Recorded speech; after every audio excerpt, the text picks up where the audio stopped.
Shalom, selamat pagi. Apa kabar saudaraku pagi hari ini? Saya percaya kalian semua di dalam kondisi yang baik di dalam Tuhan. Amin, saudaraku. Pagi hari ini saya terbersit dalam pikiran saya. Ada satu kalimat yang berkata begini, saudaraku. Menemukan Tuhan itu seperti menemukan jarum di dalam tumpukan jerami. Betapa sulitnya menemukan Tuhan. Tetapi itulah perjuangan yang boleh saya katakan kita harus mengukir hari hidup kita. Dan kita harus mengukir sebuah prestasi di dalam pengiringan kita akan Dia, saudaraku. Itu dimulai dari hidup kita setiap hari, setiap waktu, dari hal-hal kecil, hal-hal sederhana. Karena kita tahu bahwa Allah turut bekerja dalam segala sesuatu untuk mendatangkan kebaikan atas dirimu dan diriku yang mengasihi Dia. Maka mulai pagi hari, saudaraku, dimulai dengan hal-hal yang tepat, dimulai dengan Tuhan. Dimulai dengan bertemu dengan Dia. Dimulai dengan firman-Nya. Dimulai dengan renungan-renungan seperti ini. Supaya kita semua benar-benar, saudaraku, terkoneksi kepada yang utama dan terutama dalam hidup kita. Maka kita akan menggelar hari hidup kita dengan penuh kewaspadaan. Di dalam segala peristiwa yang terjadi, kita mau sungguh-sungguh hati-hati. Tapi firman Tuhan mengingatkan kepada kita. Dia berjanji, Tuhan itu berjanji bahwa barang siapa sungguh-sungguh berusaha mencari Tuhan, maka Tuhan akan membuat seseorang itu menemukan dirinya. Tapi Tuhan itu bukan pribadi yang murahan, saudaraku. Maka harus kita berjuang dengan segenap dan segenap.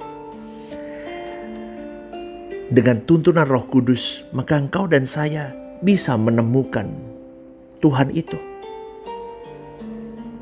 Karena hanya orang-orang khusus yang memang dapat menemukan Dia. Artinya orang-orang khusus itu bagaimana, Pastor? Orang-orang yang memang punya daya juang, punya kerinduan, punya nafas hidup yang memang dipasung hanya untuk menemukan Tuhan setiap saat. Maka saudaraku yang dikasihi oleh Tuhan, itu adalah goal utama hidup kita. Karena orang percaya yang tidak menemukan Tuhan berarti menuju kepada kebinasaan. Orang yang sudah menemukan Tuhan adalah orang yang terus melakukan kehendak-Nya. Orang yang berusaha ingin menemukan Tuhan pun juga orang yang berusaha terus melakukan kehendak-Nya. Segala sesuatu dilakukan sesuai dengan kehendak-Nya.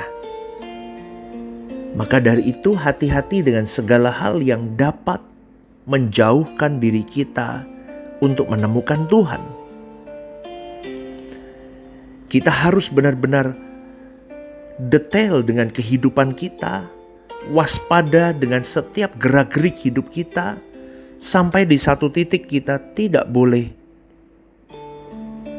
lengah, saudaraku. Hal yang bisa membuat kita jauh dan tidak menemukan Tuhan adalah dosa.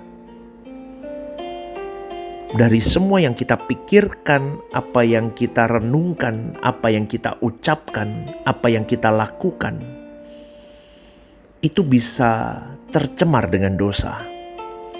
Maka kita harus mengunci semuanya itu, pikiran, perasaan, dan kehendak kita di dalam kurungan Tuhan. Berjuang di situ. Itu battle kita. Maka tadi saya katakan dimulai dengan bertemu Tuhan di pagi hari. Berjalanlah bersama dengan Roh Kudus. masukkan hari-hari hidupmu di dalam kurungan Tuhan, maka dosa tidak bisa menabrak hidupmu. Yang kedua yang bisa membuat kita jauh daripada Tuhan dan kita tidak bisa menemukan Tuhan adalah ambisi pribadi kita. Ambisi itu konotasi selalu negatif. Tapi ada juga ambisi yang positif. Kalau ambisi itu di dalam Tuhan. Contoh, ambisi untuk menemukan Tuhan. Ambisi untuk hidup suci. Ambisi untuk hidup benar di pemandangan Allah. Ambisi untuk bisa melakukan semua kehendak Tuhan. Karena ambisi itu adalah keinginan atau cita-cita yang menguasai hidup seseorang, saudaraku. Tapi ada ambisi-ambisi yang tidak dikonfirmasi oleh Tuhan. Itulah ambisi yang negatif. Dan itu yang membahayakan. Bahkan di dalam rohani dunia pelayanan pun, ambisi pribadi seringkali membawa kepada perpecahan, kerusakan, kesombongan rohani, dan sebagainya. Yang akhirnya tidak berkenan di hadapan Tuhan. Dan semuanya itu berlabuh kepada kesenangan diri sendiri. Mencari nilai diri. Dan itu yang membuat seseorang tidak bisa menemukan Tuhan. Tuhan Yesus harus menjadi contoh hidup kita. Dia tidak mencari kesenangan dirinya. Dia tidak melakukan apapun yang mengakibatkan kerugian bagi orang di sekitarnya atau orang di sekitarnya terganggu. Maka kita bisa melihat, saudaraku, mengikut Tuhan berarti hidup di dalam penurutan akan kehendak Allah. Mengikut Tuhan berarti berjuang, mengerti, memahami, menghidupi, dan mengikuti apa yang menjadi kehendaknya. Itulah hidup yang tidak wajar di mata dunia. Dan ketidakwajaran itu adalah hidup Yesus. Orang percaya harus hidup seperti Yesus hidup. Tidak bisa hidup seperti Yesus hidup, maka orang percaya tidak akan hidup di dalam hidup yang sesungguhnya. Dengar ini baik-baik, renungkan ini. Karena tanpa itu semua, saudaraku, standar hidupmu tidak akan berkualifikasi menjadi seorang anak Allah. Maka benar tadi di awal saya katakan, mencari atau menemukan Tuhan itu seperti mencari jarum di tumpukan jerami. Rumitnya manusia, rumitnya karakter seorang manusia, rumitnya ambisi seorang manusia, pikiran, perasaan, dan kehendaknya, itu seperti tumpukan jerami yang bercampur menjadi satu.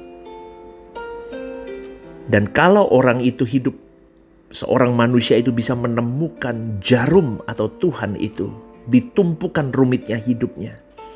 Baik watak, latar belakang, masa lalu, semuanya itu kompleksitas manusia itu. Maka dia menemukan masa depan. Pastikan kau dan saya, saudaraku, menemukan masa depan bersama dengan Tuhan. Dimulai dari hari ini. Memiliki ambisi, berjuang, menemukan Dia. Renungkan ini dan saya berdoa Tuhan memberkati hidupmu hari ini, saudaraku. Apapun yang kau lakukan hari ini, lakukan bersama dengan Tuhan. Ucaplah syukur dalam segala keadaan. Tersenyumlah dengan hidup. Kuasai keadaanmu bersama dengan Tuhan. Selamat pagi, Tuhan memberkati.